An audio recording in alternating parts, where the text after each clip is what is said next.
This is Burak, prepared for the chosen messenger. I am ready to carry him through the blessed night. Assalamualaikum warahmatullahi wabarakatuh. Hai kawan selisik, apa kabar? Balik lagi sama aku Emma di channel Emma Berkisah. Kita akan melanjutkan perjalanan kita menelusuri kisah-kisah paling epik dalam sejarah peradaban manusia. Dan di part ke-7 ini, kita sampai pada puncak dari semua kisah para nabi. Kisah tentang seorang manusia yang namanya paling banyak disebut di seluruh dunia.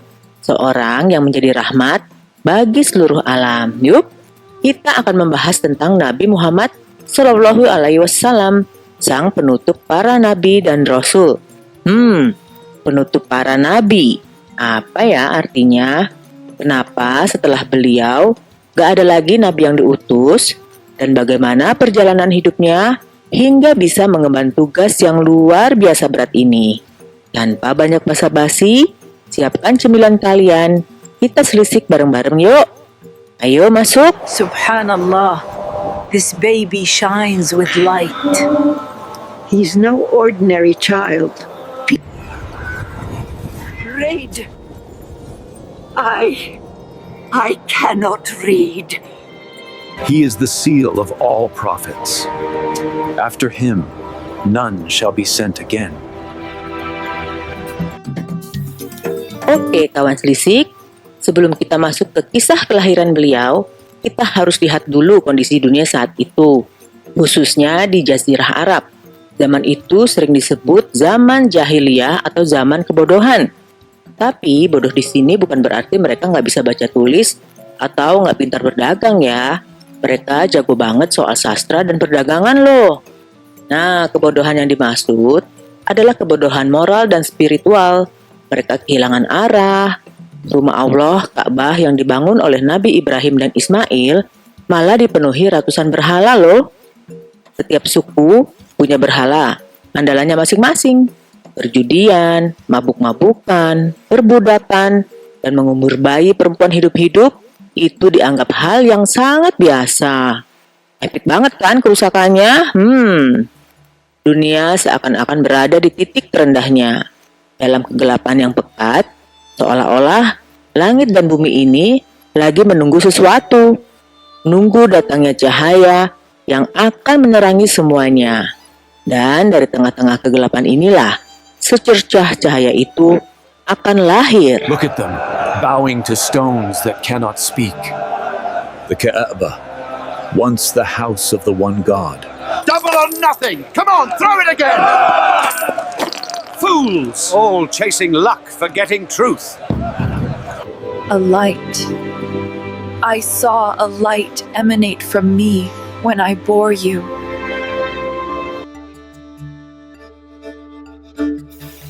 Lanjut, di tahun 571 Masehi yang dikenal sebagai Tahun Gajah.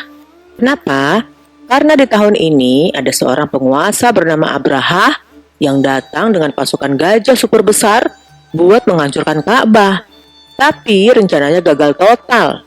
Plot twist-nya, pasukan super kuat itu malah dihancurkan oleh sekelompok burung kecil yang membawa batu dari neraka. Kejadian yang luar biasa ini seakan jadi pertanda bahwa di tahun ini akan lahir seorang yang istimewa. Dan benar saja, di tahun yang sama, lahirlah seorang anak yatim dari pasangan Abdullah dan Aminah. Namanya Muhammad. Sejak kecil kehidupannya udah beda loh dari anak-anak sebayanya. Beliau gak pernah ikut-ikutan tradisi buruk kaumnya. Beliau gak pernah menyembah berhala, gak pernah mabuk, gak pernah berkata kasar. Justru beliau dikenal karena kejujurannya yang luar biasa sampai dapat gelar Al-Amin, yang artinya orang yang dapat dipercaya. Menarik banget kan? Di tengah lingkungan yang rusak, beliau tumbuh jadi pribadi yang sangat terjaga. Seolah-olah Allah tuh sendiri yang lagi mempersiapkan dan menjaga calon nabi terakhirnya ini. Apa itu di langit, burung? Bukan, itu hukuman dari Tuhan Ka'bah. 10 dirhams for the finest silk in the souk. 10. I'll give you 3, and not a coin more. Step aside, you are blocking the way. The dice are rolling. Sleep now, my little one. The lights are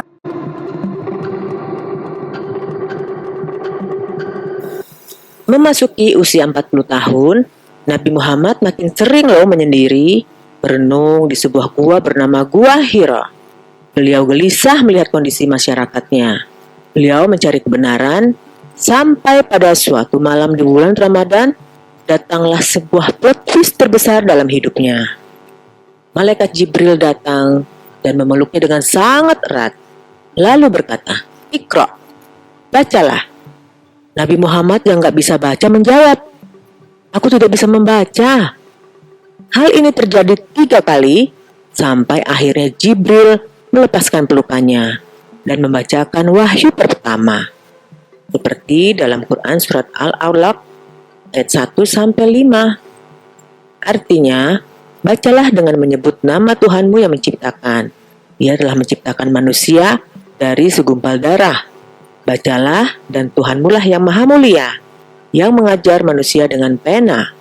Dia mengajarkan manusia apa yang tidak diketahuinya. Kawan selisik, bayangin deh posisi beliau. Lagi sendirian di gua, tiba-tiba didatangi makhluk asing dan dapat perintah aneh. Beliau bukan malah merasa hebat, tapi justru pulang ke rumah dengan tubuh yang gemetar dan ketakutan yang luar biasa. Beliau langsung minta istrinya Khadijah untuk menyelimutinya. Ini menunjukkan sisi manusiawi beliau. Menerima tugas kenabian itu nggak mudah, kawan selisik. Ini adalah beban yang amat berat. Gimana? Ceritanya mulai seru kan? Jangan lupa klik tombol like dan subscribe dulu ya, biar Emma makin semangat lanjutin ceritanya, oke? Lanjut. Why does my heart ache? Read. I can't read. Read in the name of the one who created. Cover me! Cover me! What happened to you? Why are you trembling so? Nah, setelah diterangkan oleh Khadijah, Nabi Muhammad akhirnya sadar akan tugas mulianya. Dimulailah fase dakwah. Awalnya sembunyi-sembunyi, hanya ke orang terdekat. Tapi setelah turun perintah dari Allah, dakwah pun dilakukan secara terang-terangan. Dan responnya, wah, luar biasa penolakannya. Beliau dicaci maki, dibilang gila, tukang sihir, bahkan dilempari kotoran. Para pengikutnya disiksa dengan kejam. Tapi anehnya, ajaran Islam yang dibawanya terus menyebar. Kenapa? Karena ajaran ini membawa pesan revolusioner. Saat itu, semua manusia sama di hadapan Tuhan. Yang membedakan hanyalah ketakwaannya. Gak ada lagi sistem kasta, gak ada lagi penindasan. Ini adalah pesan pembebasan yang epik. Perjuangan ini bukan cuma soal fisik, tapi juga mental. Bertahun-tahun lamanya, beliau dan pengikutnya diboikot, diisolasi, sampai kelaparan. Tapi mereka tetap sabar dan teguh. Kebayang gak sih mental squad apa yang dibutuhkan untuk melalui semua ini? Give up your faith, Bilal. Ahad, Ahad, Allah is one. Let them starve. Their faith will fade away. Even hunger cannot bring our belief. Allah sees us and He will help. Sebarkan kebenaran ini dengan hikmah dan kasih. Meski mereka membenci kita, kami tak akan berhenti. Sabar, waktunya akan tiba. Di tengah-tengah masa tersulit ini, setelah ditinggal wafat oleh istri tercinta Khadijah dan pamannya Abu Thalib, Allah memberikan sebuah hadiah hiburan yang super luar biasa. Sebuah perjalanan yang sampai sekarang pun masih sulit dijangkau oleh akal manusia. Inilah peristiwa Isra Mi'raj. Isra adalah perjalanan malam dari Mekah ke Palestina. Dan Mi'raj adalah naiknya beliau ke langit ketujuh, bahkan sampai ke Sidratul Muntaha, sebuah tempat yang bahkan malaikat Jibril pun gak bisa melewatinya. Nah, disinilah beliau menerima perintah sholat 5 waktu langsung dari Allah Subhanahu wa Ta'ala. Ini epic banget ya, kawan selisik. Ketika beliau menceritakan ini ke kaumnya, apa yang terjadi?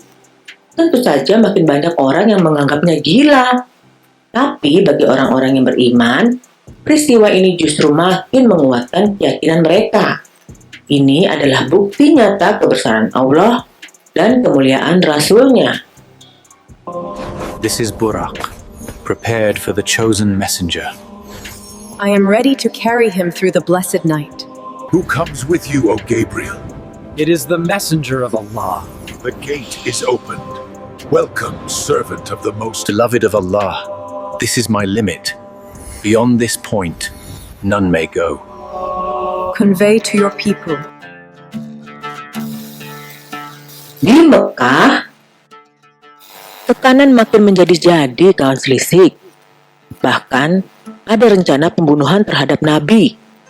Akhirnya turunlah perintah untuk hijrah, pindah ke sebuah kota bernama Yatsrib yang nantinya akan berubah menjadi Madinah Al-Munawwarah, kota yang bercahaya. Hijrah ini bukan pelarian ya kawan selisik. Ini adalah sebuah strategi brilian untuk membangun basis baru. Di Madinah, Nabi Muhammad nggak cuma jadi pemimpin spiritual, tapi juga pemimpin negara. Beliau menyatukan suku-suku yang sering berperang, membuat konstitusi pertama di dunia, Piagam Madinah, dan membangun masyarakat yang adil dan beradab. Dari sebuah kota kecil di tengah gurun, lahirlah sebuah peradaban baru yang nantinya akan menerangi dunia. Ini adalah bukti bahwa ajaran beliau bukan cuma soal ibadah pribadi, tapi juga tentang bagaimana membangun tatanan sosial yang adil dan sejahtera untuk semuanya ya. Gak peduli apa agamanya. Keren banget kan? Messenger of Allah, they surrounded your house last night. Do not fear, Abu Bakr. Indeed, Allah is with us. From today, you are my brother for the sake of Allah. We left our homes, but found a family here. Do you feel it? The air here, it's full of peace. Yes. Waktu terus berjalan, Islam semakin kuat, hingga pada puncaknya, Nabi Muhammad beserta puluhan ribu pengikutnya berhasil kembali ke Mekah tanpa pertumpahan darah. Beliau menghancurkan semua berhala di Ka'bah dan memaafkan semua orang yang dulu pernah menyakitinya. Pada haji terakhirnya, beliau memberikan sebuah khutbah perpisahan yang sangat menyentuh. Beliau mengingatkan tentang kesetaraan, hak-hak perempuan, dan berpegang teguh pada Al-Quran dan Sunnah. Di momen inilah turun ayat terakhir yang menandakan bahwa misinya telah selesai. Hal tersebut juga tercantum pada Quran Surat Al-Ma'idah ayat 3 dan Quran Surat Al-Ahzab ayat 40. There is no God but Allah. All the idols are gone. The truth has returned. Kita kembali tanpa perang. Subhanallah, ini adalah kemenangan sejati. O people, remember, no one is above another, except by righteousness and good deeds. Jadi kawan selisik, kisah Muhammad ini bukan sekedar biografi. Ini adalah kisah tentang perjuangan, kesabaran, kasih sayang, dan kepemimpinan yang luar biasa. Beliau adalah penutup, penyempurnaan dari ajaran-ajaran para nabi sebelumnya, dari Adam hingga Isa. Misi beliau adalah untuk menyebarkan rahmat, bukan cuma untuk orang Arab, tapi untuk rahmatan lil alamin, rahmat bagi seluruh alam. Warisannya hidup hingga detik ini di hati miliaran pengikutnya. Oke deh kawan selisik, begitu dulu ya untuk kisah kali ini. Semoga ada pelajaran yang bisa kita ambil ya. Kalau kalian punya pendapat atau mau request kisah lain, langsung aja deh tulis di kolom komentar. Dan jangan lupa juga buat share video ini juga ke teman-teman kalian ya. Terima kasih.